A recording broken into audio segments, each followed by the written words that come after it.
दोस्तों हमने एक वीडियो इंस्टाग्राम पर शॉर्ट वीडियो डाला था जिसमें कि हमने बताया था कि पत्नी लड़ाई झगड़ा कर मायके चली गई है तो ऐसी स्थिति में क्या करना चाहिए। तो लगभग 1-1.5 लाख लोग जो हैं इस प्रकार की समस्या से परेशान हैं और बहुत सारे लोगों ने जो है हमें कमेंट भी किया है।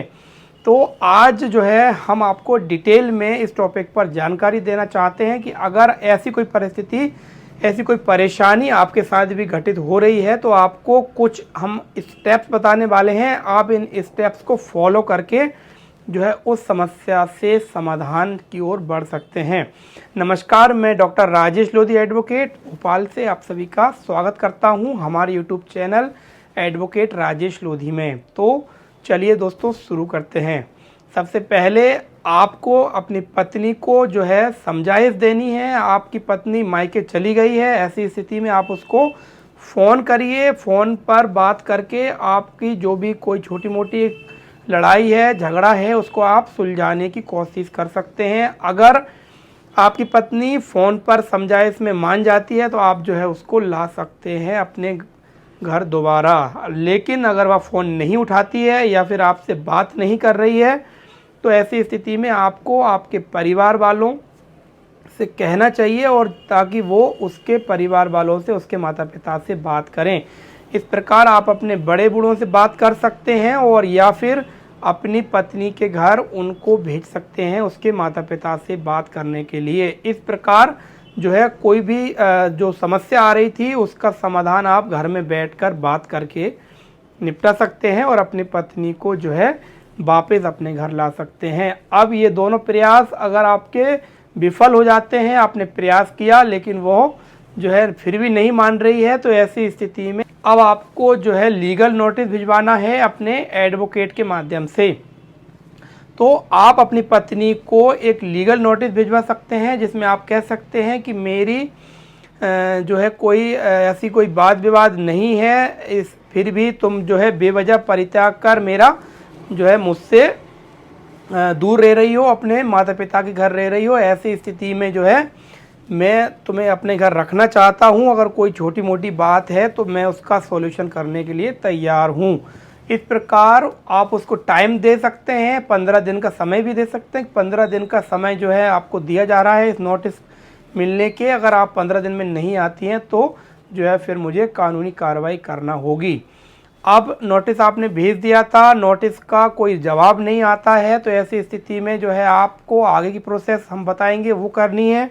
अगर जवाब आ जाता है तो हो सकता है कि पत्नी जो है तैयार हो जाए आपको एक अवसर देने के लिए। आपको जो है लिखा पढ़ी करने के लिए कह सकती है कि आप जो है लिखित में मुझे दीजिए कि कोई भी जो भी समस्या है उसको आप जो है लिखित में भी करके बैठकर समझौता करके आप अपने पत्नी को ला सकते हैं। लेकिन दोस्तों अगर ये तरीका भी आपका असफल हो जाता है तो आपको अंतिम जो है आपका रास्ता सिर्फ बचता है कोर्ट जाने का। तो आपको जो है कोर्ट जाना होगा और कोर्ट जाकर हिंदू विवाह अधिनियम के सेक्शन 9 के तहत आपको केस दर्ज करवाना होगा। आप इस धारा के तहत कोर्ट में केस लगवा सकते हैं। आपको एक एडवोकेट नियुक्त करना होगा, आपके आसपास के अधिवक्ता को आप नियुक्त कर लेते हैं तो आपको जो है उनसे मिलने में, उनसे बात करने में और जो है कोर्ट में पेशी करने में आसानी होगी। इस प्रकार आप सेक्शन 9 लगवा सकते हैं और उस सेक्शन 9 के केस में आप कह सकते हैं कि साहब मैं जो है अपनी पत्नी को रखना चाहता हूं लेकिन मेरी पत्नी बेवजह मेरा परित्याग करके जो है अपने मायके में जाकर बैठ गई है। तो इस प्रकार आप न्यायालय के समक्ष पहले जाते हैं कोर्ट में तो जो है आपका पक्ष मजबूत होता है और कोर्ट के द्वारा आपकी पत्नी को नोटिस किया जाएगा, समन भेजा जाएगा और उससे पूछा जाएगा कि इस तारीख को आपको कोर्ट में उपस्थित होना है।